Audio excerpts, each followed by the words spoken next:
दोस्तों, अमेरिका के वॉशिंगटन स्थित एक गैर सरकारी संस्थान ने भारत में नफरती भाषण या हेट स्पीच पर एक रिपोर्ट जारी की है, जिसने ऐसे ऐसे हैरान कर देने वाले खुलासे किए हैं जिसे सुनकर आपके होश उड़ जाने वाले हैं।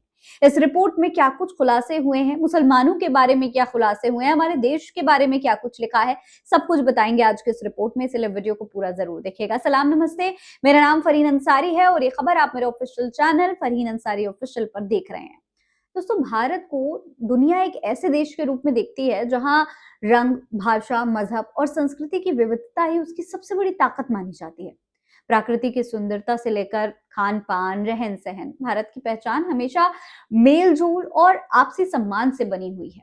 वासुदेव कुटुंबकम सिर्फ एक नारा नहीं है हमारे देश के लिए, हमारे देश के लोगों के लिए, बल्कि सदियों से चली आ रही एक सोच है जो इस देश को, इस देश के लोगों को दर्शाती है।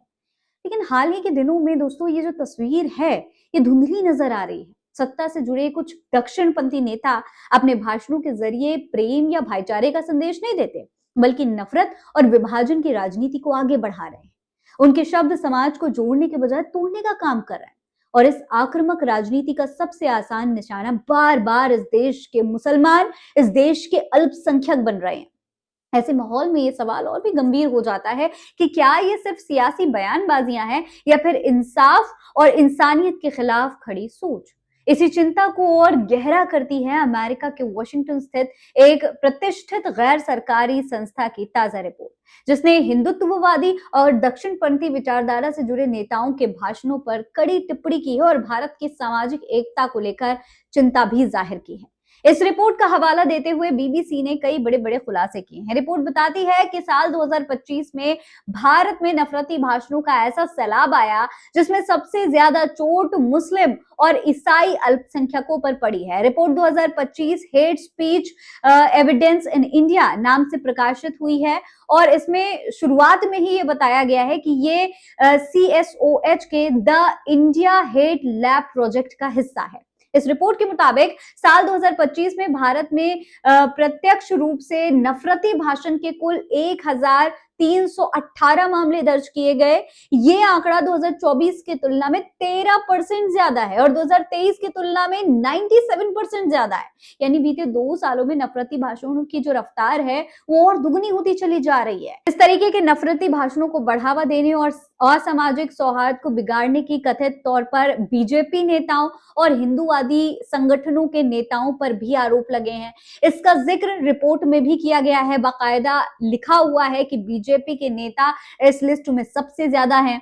रिपोर्ट के मुताबिक कुल नफरती घटनाओं में 88% बीजेपी शासित राज्यों और केंद्र शासित प्रदेशों में दर्ज की गई हैं। इसके अलावा 7 विपक्ष शासित राज्यों में कुल 154 ऐसे इंसिडेंट सामने आए हैं, जो साल 2024 के 234 मामलों के मुकाबले 34% कम है।